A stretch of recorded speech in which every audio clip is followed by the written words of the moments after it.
সমুদ্র এক রহস্যময়, বিশাল এবং ভয়ঙ্কর সুন্দর একটি জায়গা।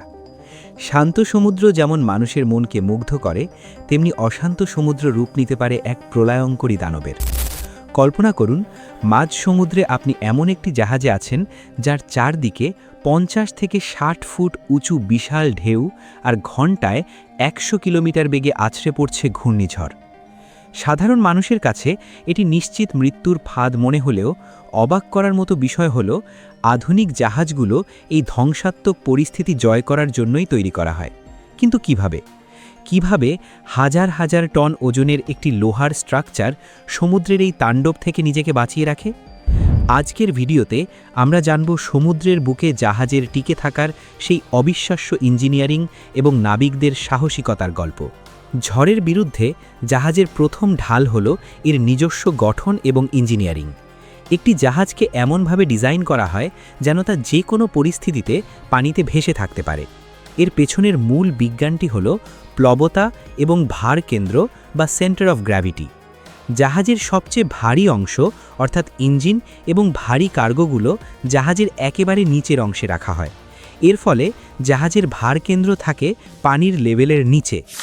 ঝড়ের সময় যখন বিশাল ঢেউ জাহাজকে একদিকে প্রচণ্ড জোরে ধাক্কা দেয় এবং হেলে ফেলে, তখন এই নিচে থাকা ওজনের কারণে গ্র্যাভিটি বা মহাকর্ষ বল জাহাজটিকে টেনে আবার সোজা করে দেয়, ঠিক যেন একটি পেন্ডুলামের মতো।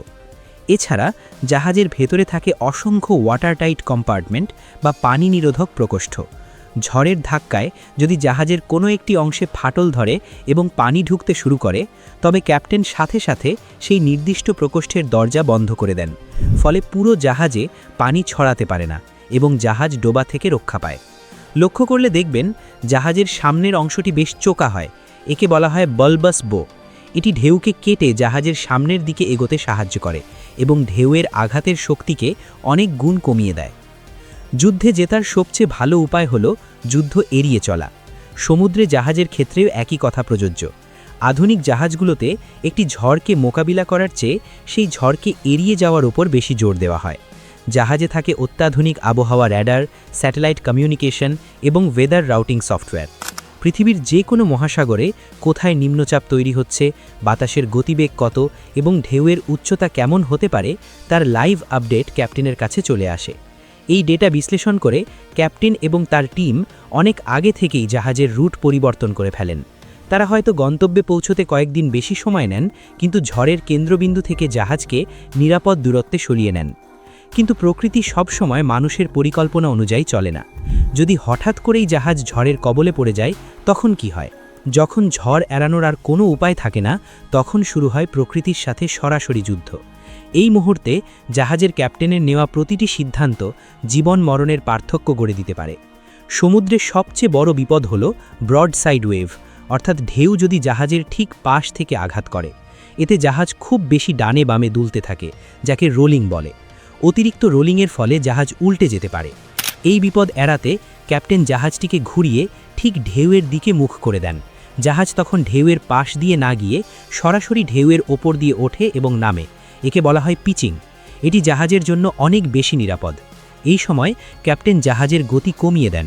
কারণ হলো, জাহাজ যদি দ্রুত গতিতে বিশাল ঢেউয়ের সাথে ধাক্কা খায়, তবে জাহাজের কাঠামো ভেঙে যেতে পারে। তাই ইঞ্জিনকে শুধু ততটুকুই শক্তি দেওয়া হয় যাতে জাহাজটি ঢেউয়ের বিপরীতে নিজের পজিশন ধরে রাখতে পারে। এছাড়া অনেক আধুনিক জাহাজে অ্যাক্টিভ ফিন স্ট্যাবিলাইজার থাকে। এগুলো জাহাজের পানির নিচের অংশে মাছের ডানার মতো কাজ করে এবং ঢেউয়ের গতিবিধি বুঝে স্বয়ংক্রিয়ভাবে জাহাজের কাঁপুনি প্রায় ৯০% পর্যন্ত কমিয়ে আনে। ঝড়ের সময় কেবল জাহাজ বাঁচালেই হয় না, বাঁচাতে হয় ভেতরের মালামাল এবং নাবিকদের প্রাণ। ঝড়ের পূর্বাভাস পাওয়ার সাথে সাথেই জাহাজে শুরু হয় সব কিছু শক্ত করে বেঁধে ফেলার কাজ। জাহাজের ডেক বা কার্গো হোল্ডে থাকা শত শত টনের কন্টেইনার বা যন্ত্রপাতি যদি একটুও ঢিলা থাকে, তবে ঝড়ের দুলনিতে সেগুলো ছিটকে গিয়ে জাহাজের ভেতর থেকেই বড় ধরনের ছিদ্র তৈরি করতে পারে। তাই সব কিছুকে ভারী স্টিলের চেন দিয়ে ডেকের সাথে লক করে দেওয়া হয়। নাবিকদের এই সময় বাইরের ডেকে যাওয়া সম্পূর্ণ নিষেধ থাকে। সবাই লাইফ জ্যাকেট পরে জরুরি পরিস্থিতির জন্য প্রস্তুত থাকেন। প্রকৃতির শক্তির সামনে মানুষের তৈরি যে কোনো জিনিসই তুচ্ছ, কিন্তু উন্নত ইঞ্জিনিয়ারিং, অত্যাধুনিক প্রযুক্তি এবং নাবিকদের বছরের পর বছর ধরে অর্জিত অভিজ্ঞতা, এই সব কিছু মিলিয়েই সমুদ্রের বুকে রচিত হয় টিকে থাকার এক অবিশ্বাস্য গল্প। 100 ফুট উঁচু ঢেউ আর প্রলয়ঙ্করী ঝড়ও যখন একটি আধুনিক জাহাজকে পরাস্ত করতে না পারে, তখন তা প্রমাণ করে মানুষের অদম্য মেধা ও সাহসের। সমুদ্রের এই অজানা রহস্য নিয়ে আমাদের আজকের ভিডিওটি কেমন লাগলো কমেন্ট করে অবশ্যই জানাবেন। যদি ভিডিওটি তথ্যবহুল মনে হয় তাহলে লাইক দিন এবং এমন আরও আকর্ষণীয় বিষয় সম্পর্কে জানতে আমাদের চ্যানেলটি সাবস্ক্রাইব করে বেল আইকনে ক্লিক করতে ভুলবেন না। দেখা হবে পরবর্তী কোনো ভিডিওতে নতুন কোনো রোমাঞ্চকর তথ্য নিয়ে। ভালো থাকবেন, নিরাপদে থাকবেন।